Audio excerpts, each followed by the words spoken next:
Hello दोस्तों, इंटेलेक्टो.इन के इस यूट्यूब प्लेटफॉर्म पर आपका स्वागत है और मैं आशा करता हूं कि आप सभी लोग बहुत ही अच्छे होंगे और लगातार अपनी तैयारी को बहुत ही अच्छी तरीके से कर रहे होंगे। तो अब आज हम लोग जो बात करेंगे वो ये करेंगे कि जो आपका यूपी पीसीएस प्री का जो पेपर है, ठीक है, वो कब होने वाला है? 14 मई को। और आप में से बहुत से लोगों का विभिन्न सोशल मीडिया प्लेटफॉर्म से लगातार ये प्रश्न मिल रहा है कि इन बचे हुए 50 दिनों में लगभग 14 मई को अगर हम काउंट करें तो लगभग लगभग 50 दिन शेष बचे हैं, ठीक है। और इन 50 दिनों में हम लोगों को क्या करना चाहिए और क्या नहीं करना चाहिए, क्योंकि करने के साथ साथ ये भी पता होना चाहिए कि हम लोगों को क्या नहीं करना है। तो उसी के संदर्भ में आपके बहुत सारे प्रश्न लगातार मिल रहे थे, तो मैंने सोचा एक वीडियो के माध्यम से इस संदर्भ में थोड़ी सी चर्चा कर ली जाए, ताकि आप लोगों को एक सटीक राह मिल सके और आप इन 50 दिनों का एक बेहतर सदुपयोग कर सकें, ताकि आपका जो परीक्षा परिणाम है वो काफ़ी बेहतर हो सके, ठीक है। तो 14 मई को ध्यान में रखते हुए हम लोगों को क्या देखना है कि क्या करें और क्या ना करें इन 50 बचे हुए दिनों में। तो अब सबसे पहले हम लोग बात कर लेते हैं कि क्या क्या करना है, ठीक है। अगर सबसे पहले अगर हम लोग देखें तो मैंने आपको कुछ दिन पहले जितने भी जीएस के विषय हैं उनके इम्पोर्टेंट टॉपिक्स के संदर्भ में आप लोगों को बताया था, प्रत्येक सब्जेक्ट के, ठीक है। तो सबसे पहले जो भी इम्पोर्टेंट टॉपिक मैंने आपको सब्जेक्ट वाइज बताए हैं, सबसे पहले आपको उन्हें तैयार कर लेना है, ठीक है।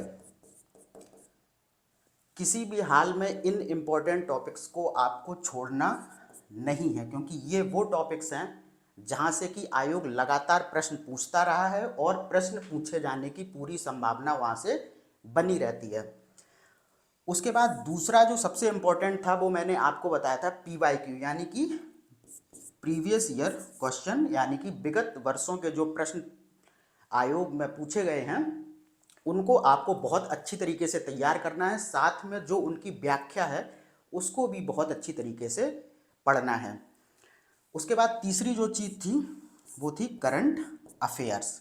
करंट अफेयर्स को किसी भी हाल में नहीं छोड़ना है, ये 100% गेम चेंजर साबित होगी, क्योंकि आपको पता है कि करंट अफेयर्स से लगभग आपको 30 से 35 प्रश्न सीधे दिखने वाले हैं, ठीक है।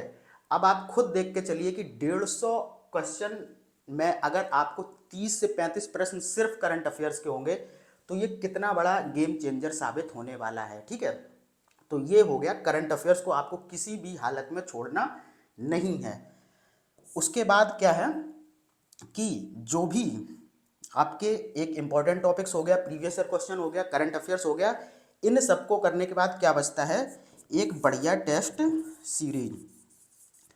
टेस्ट सीरीज लगाना इसलिए ज़रूरी है ताकि आपने जो पढ़ा है उसके आउटपुट को देखने के लिए, अपनी तैयारी का मूल्यांकन करने के लिए टेस्ट सीरीज बेहद ज़रूरी है। और अब वो एक समय आ गया है कि आप या तो प्रत्येक दिन टेस्ट सीरीज लगाएं या फिर हर 2 दिन पर एक टेस्ट कंप्लीट जरूर सॉल्व करें, ताकि आपको पता चल सके कि आप जो इतनी लंबी अवधि से तैयारी जो कर रहे हैं, जो इतनी पढ़ाई कर रहे हैं, क्या उसका कुछ आउटपुट निकल रहा है, आपका मूल्यांकन का क्या है, आप किन टॉपिक्स पर कमज़ोर पड़ रहे हैं, ये सारी चीज़ें आपको टेस्ट सीरीज लगाने के बाद पता चलेंगी। तो ये 4 चीज़ें हैं इम्पोर्टेंट टॉपिक्स, जो कि मैं आपको ऑलरेडी डिस्कस कर चुका हूँ। अगर आपने वो वीडियोस नहीं देखी हैं तो आप उनको सब्जेक्ट वाइज जाके वहाँ पर वीडियो अपलोड की गई हैं, उनको देखिए। प्रीवियस ईयर क्वेश्चंस में सिर्फ मैंने एक चीज़ और यहाँ पर बताई थी पहले भी, कि आपको यूपी पीसीएस नहीं, जितने भी हिंदी भाषी स्टेट पीसीएस हैं और यूपी पीसीएस द्वारा जो अन्य एग्जाम आयोजित कराए जाते हैं, जैसे कि आरओ, बीईओ, एपीओ, एपीएस, तो इन सभी के प्रीवियस ईयर क्वेश्चंस आपको बहुत अच्छी तरीके से देख लेना है। तीसरा आपका हो गया करंट अफेयर्स और चौथा हो गया टेस्ट सीरीज, ठीक है। तो ये बात हो गई कि आपको इन 50 दिनों में ये करना है। अब मुद्दा उठता है कि हमें क्या नहीं करना है, ठीक है। तो क्या नहीं करना है इसको, सबसे पहले तो ये कि अब इतना समय आपके पास नहीं है कि आप कोई भी विषय कंप्लीट तरीके से पढ़ सकें। ठीक है, तो कोई भी कंप्लीट सब्जेक्ट आप अब नहीं पढ़ेंगे। ठीक है, ये गलती आपको नहीं करनी है। कंप्लीट कोई भी सब्जेक्ट नहीं पढ़ेंगे। अगर आपको पढ़ना है तो आप उसके इम्पोर्टेंट टॉपिक्स को ही पढ़ेंगे। दूसरा, आपको नोट्स नहीं बनाना है। ठीक है, नोट्स बनाने की जो प्रक्रिया होती है वो होती है स्टार्टिंग से। अब वो समय नहीं है कि आप अगर सोचते हैं कि मैं इन 50 दिनों में कोई भी सब्जेक्ट पढ़ूंगा फिर उनके इम्पोर्टेंट नोट्स बनाऊंगा, तो अब वो समय नहीं है। अब आपको सिर्फ पढ़ना है और समझते हुए पढ़ना है, ताकि आप इन 50 दिनों का बहुत ही बेहतर तरीके से सदुपयोग करके अपने रिजल्ट को सकारात्मक बना सके। ठीक है, तो दो चीज़ें ये थी। तीसरा एक मैं चीज़ आपको बताना चाहूँगा जो मैं फील कर रहा हूँ और लगातार देखता हूँ, कि सबसे सलाह ना लें। ठीक है, दिक्कत ये हो रही कि जो पुराने हैं उनको तो स्ट्रेटजी पता होती है, लेकिन जो नए स्टूडेंट हैं वो मुझसे भी पूछेंगे, वो 4 और कोचिंग में जाके पता करेंगे, और वो सिर्फ ये देखना चाह रहे हैं कि उन्हें कोई ऐसी सलाह मिल जाए कि उन्हें कोई एक शॉर्टकट बता दे कि हाँ भाई हम 14 मई को इस तरीके से सफल हो जाएंगे एक दो चीज़ें पढ़ के। लेकिन मैं आपको विश्वास दिलाना चाह रहा हूँ कि परीक्षा का पैटर्न वर्तमान परिदृश्य में बहुत बदल चुका है।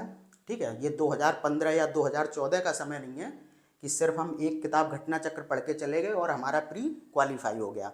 तो अब उस तरीके के प्रश्न नहीं मिलते हैं, बहुत ज़्यादा प्रश्न टफ हो चुके हैं। ठीक है, और पेपर का लेवल बहुत ज़्यादा ऊपर जा चुका है। तो बार बार किसी से सलाह ना लें, बल्कि किसी एक से कोई अच्छी सलाह लेके और एक बेस्ट स्ट्रेटजी के साथ में स्मार्ट तरीके से अपनी तैयारी को करें। और अगर आप बार बार सबसे सलाह लेते रहेंगे तो मेरा मानना है कि आप पूरी तरीके से भटक जाएंगे, और जो करना है ये चीज़ें वो भी आप नहीं करेंगे। ठीक है, उसके चक्कर में तो एक तो कंप्लीट सब्जेक्ट नहीं पढ़ना है, दूसरा आपको अभी कोई भी नोट्स नहीं बनाना है, सिर्फ आपको समझते हुए पढ़ना है, और बार बार किसी से सलाह नहीं लेनी है। एक लोगों को आप अपना मेंटोर बनाइए और उसी के सानिध्य में अपनी तैयारी कीजिए। तो ये चीज़ें थी क्या ना करें, और ये चीज़ें थी कि क्या करें।